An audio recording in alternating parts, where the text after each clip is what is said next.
guys, my name is Pikachu. Welcome to my channel. I am so very glad to have you.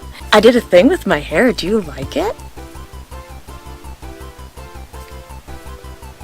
I'm just gonna stare at you like Dora the Explorer until you reply. It was great! Hooray! I'm gonna cut that out. Today I'm gonna be making a different kind of video. Now, I have been wanting to talk about some movies for quite some time, and I haven't done that just yet. But there's a first time for everything, they always say. So today I'm going to be talking about something that's been going around a lot lately. The Sonic movie. Now, I am incredibly excited for Detective Pikachu. When I first heard about it, I was incredibly nervous. But then I saw the trailers and I was just so excited instead. And the reason why I was so nervous when I first heard that there was going to be a Detective Pikachu movie that was live action was because I was thinking that it was going to be like this Sonic movie trailer that was released. I was thinking it was going to be cheap and horrifying and crappy and just a cash grab to get all the like fanboys in the door and whatnot. That's what it's looking like the Sonic movie is. So then I was thinking, you know what, I'll make a video about this. What is Detective Pikachu doing that Sonic live action is not?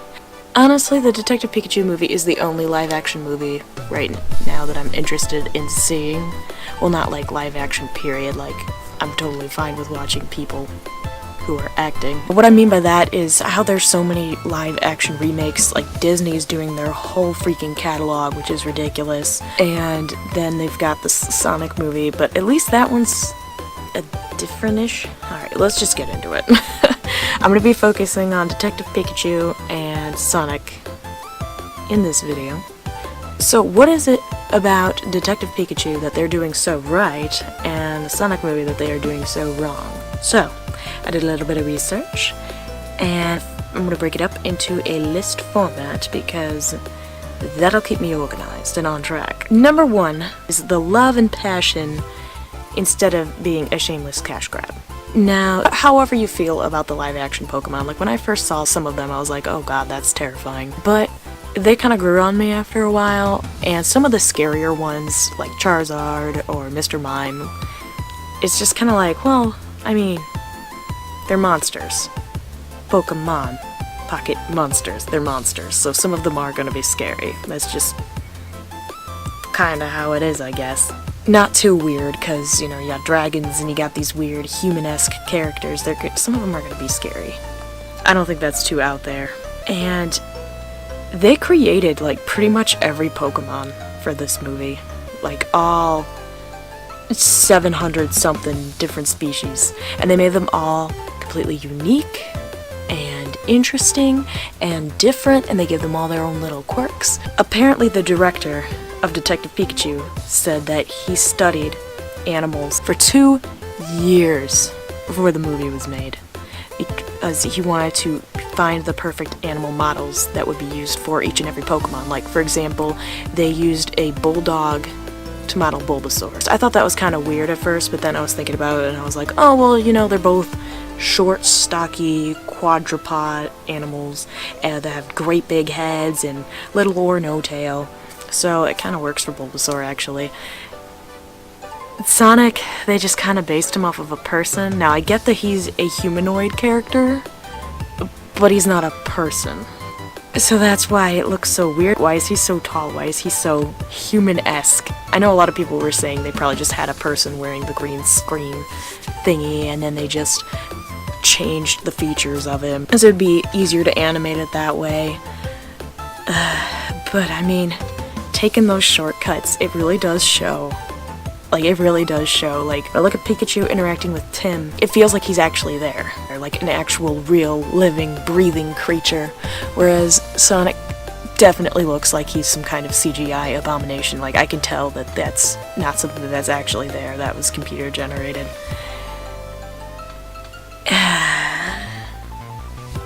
And it's just like, they made 700 plus unique characters. Like, I don't know if all Pokemon are in this movie. It's possible, I don't know. But there's a whole bunch of different characters that are all completely unique and different from each other. Whereas with the Sonic movie, they had one CG character to make. I mean, granted, I don't know if they made Tails or Knuckles or Amy or any of the other characters, but in the trailers they showed one, Sonic.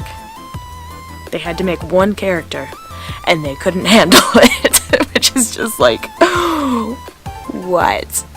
Now, I don't really know much about computer animation or animation in general, so I'm probably not the best person to talk about this, but I'm gonna do it anyway. And these are, the background Pokemon could have just been easily phoned in. In the trailers, most of them have like a second or two of screen time, but they did their homework. They took that extra step forward to really bring them all to life and make them look and feel like they're actually there, interacting with the actors.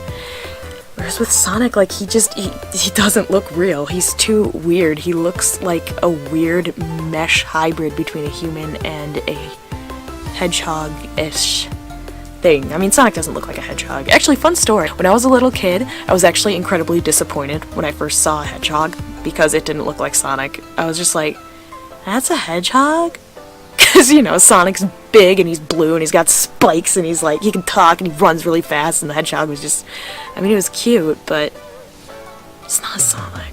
It was a little disappointing. I was also disappointed when I saw Tasmanian Devil for the first time, and I remember I was a little kid at the zoo on a field trip, and I remember my mom was there and she said, that's a Tasmanian Devil? Like, she was a full-grown adult and she was disappointed too. It was just funny. It's just funny to me looking back on that.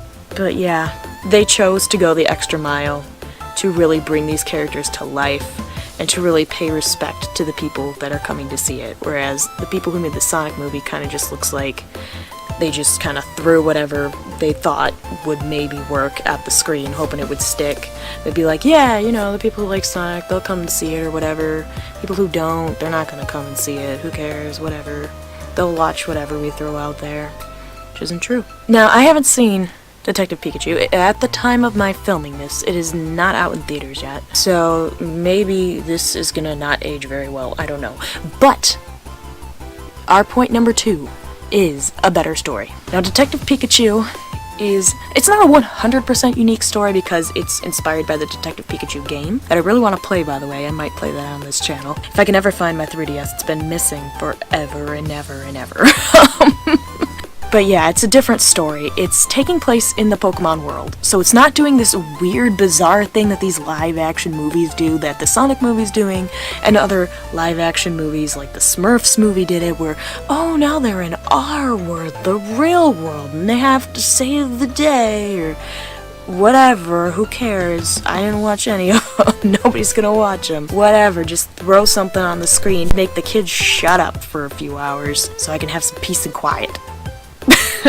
But yeah, anyway, it's not a 100% unique idea because it was inspired by the game, but I mean, it looks like they changed a few things, and yeah, the Sonic movie just appears to be, oh yeah, I got sucked into the real world, and now I'm here, and we gotta save the day, we gotta save the world. It's like, I don't know, I mean, like, it's probably not fair to base a whole movie based on a trailer, and I don't normally do this either, but it's like, they're kind of framing Sonic, maybe I just misinterpreted it, but they're kind of framing Sonic to be the villain of the story, I feel like. Because he's in the story, he's not supposed to be there, so he's like this alien being on this strange new world, and you know, he wants to go fast, so he runs and runs and runs across America, and in doing so, he destroys all of the power cables or whatever, and all of the continental connected American states lose power. All of them. And that's just rude, Sonic. Okay, way to be selfish. And then they have the military come in and they're desperate, so they call in this weird guy. Why did they call him in? I don't know. Jim Carrey's character, Dr. Robotnik / Eggman, whatever you want to call him. So then they have him coming in, and then he's like, I will catch this hedgehog. And it's like, you know, we're supposed to be rooting for Sonic because he's the main character, like it's him on the poster and in the trailer, and his name is the movie title, but it's like, it kind of depicts him as being a dick because he's causing all these problems. He's not even supposed to be here. What's going on? Causes continental America to lose power.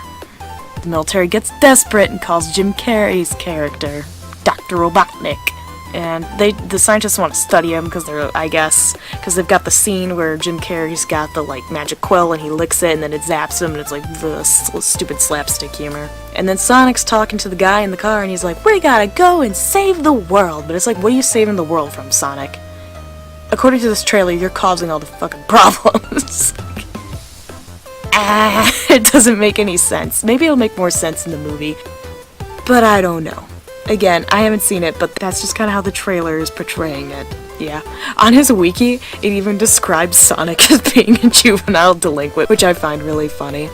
I mean, I know he's listed as being 16 in the games and the anime or whatever, but it's just funny seeing it listed as juvenile delinquent Sonic. I never envisioned him being a delinquent, but okay.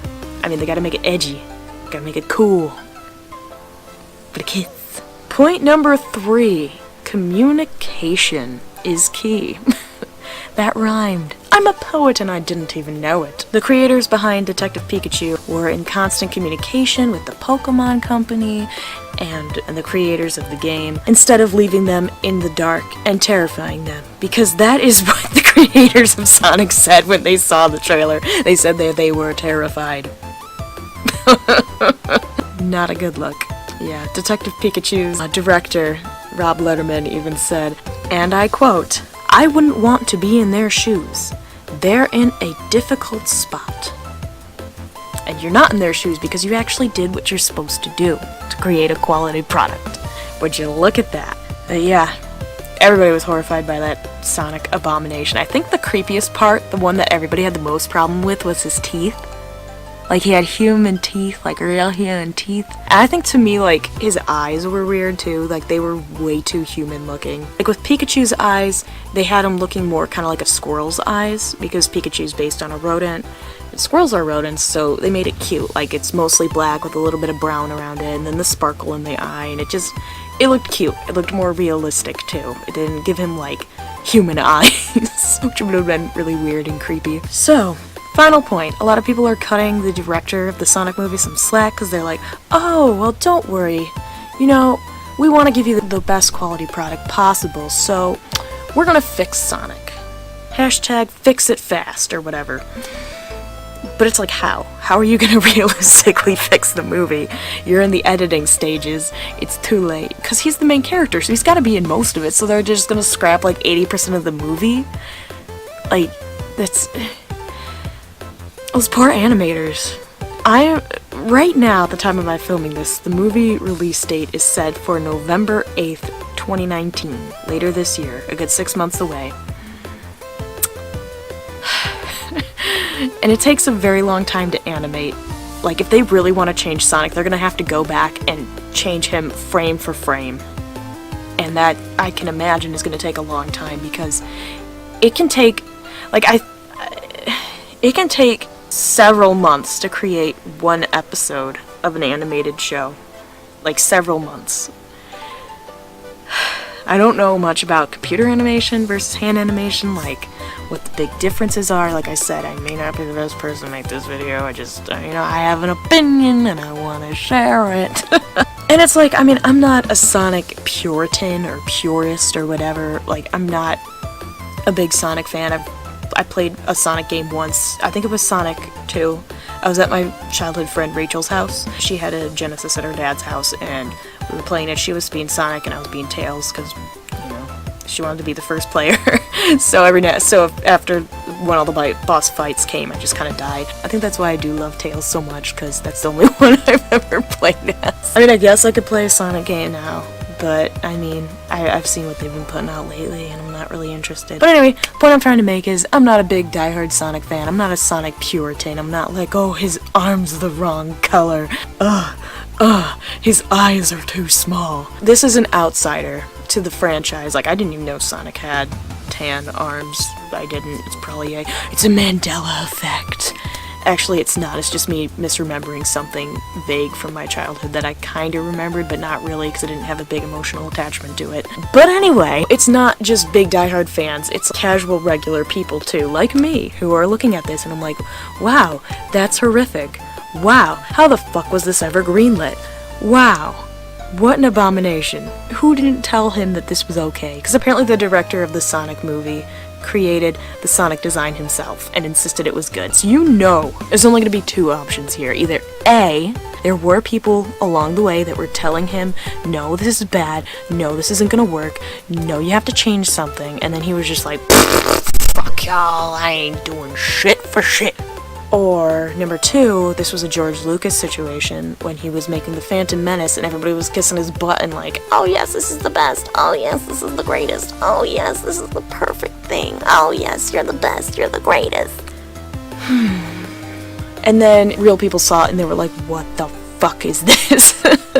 It's one of those two, I don't know, but this could have and should have been fixed immediately. And I mean, it's easy for the director, too, to go back and be like, oh, yes, we're gonna change this. We're gonna make this right. He doesn't have to do anything. The actors are done acting.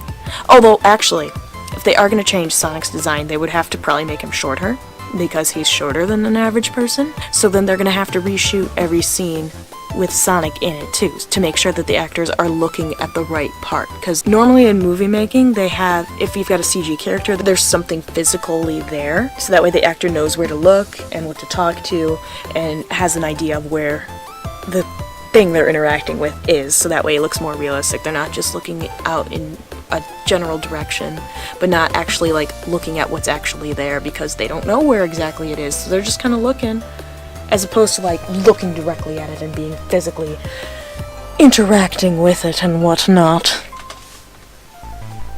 But yeah, I feel really bad for the animators because I don't know if they're gonna push the release date back. They need to give them enough time to properly work, because from what I've heard, Hollywood animation is like basically sweatshop working. I mean, not literally, but you know, just comparatively, like, conditions not good, like people being overworked, and yeah.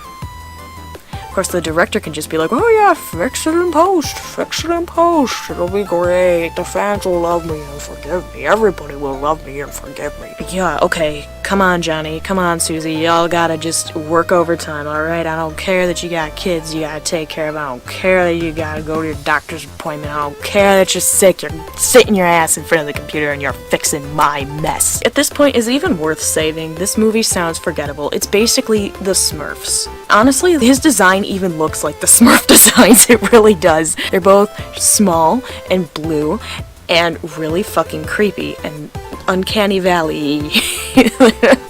They're an abomination and I don't like them. And the movie sounds very bland and forgettable. Just like the Smurfs movie. Nobody's gonna remember this. It's just... no. Very forgettable, very generic. Outsider character comes into the real world, interacts with a real person, and has to save the day. It's been done a trillion times, so it's like, is it even worth saving? This movie had a $90 million budget. $90 million. Like, holy shit. That is insane. Can you imagine? Actually, there was this one meme that I saw that was like, all of the wonderful things that could be done with that $90 million budget. And it just... it's sad. It's really sad. So it's gonna be expensive, too, to fix all of this. Like, how much more money are they willing to throw at this sinking ship? At this stage in the game, it's like, bruh, if there were people trying to correct you before, you chose not to listen to them. You have made your bed, it's time to lay in it. You made a disgusting abomination. And even if they do change it, based on what the trailer looks like and what the plot seems like, again, I haven't seen it, so I don't know for a fact. It seems like it's gonna be a rather forgettable movie.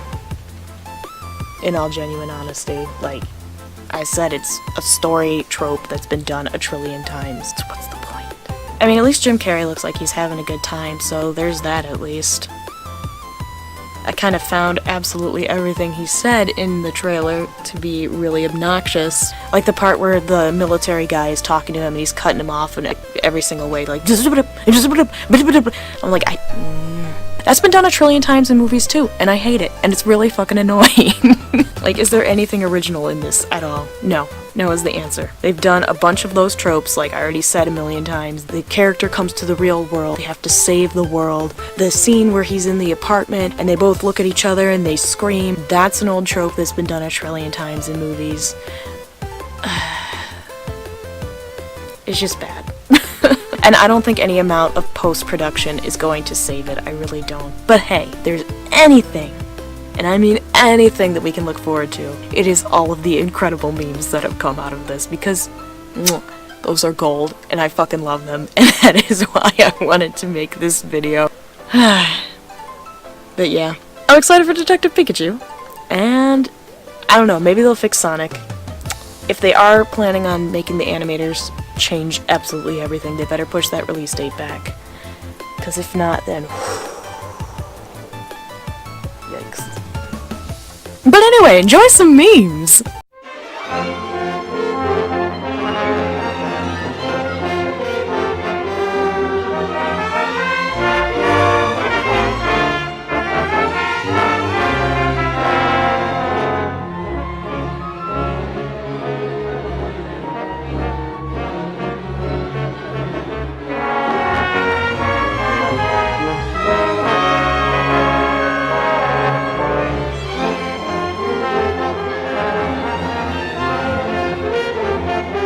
You freaking pricks! Just can't ever be quenched! Your fantasies can't ever be quenched, can they? You freaking pricks! When will you learn?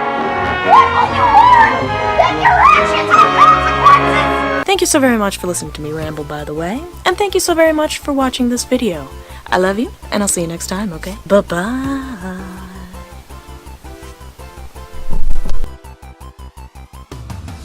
All of continental America uses power. We do use power. Now, I'm gonna be going over the different blah blah blah. Jim Carrey's character. How the fuck was this ever screenlit?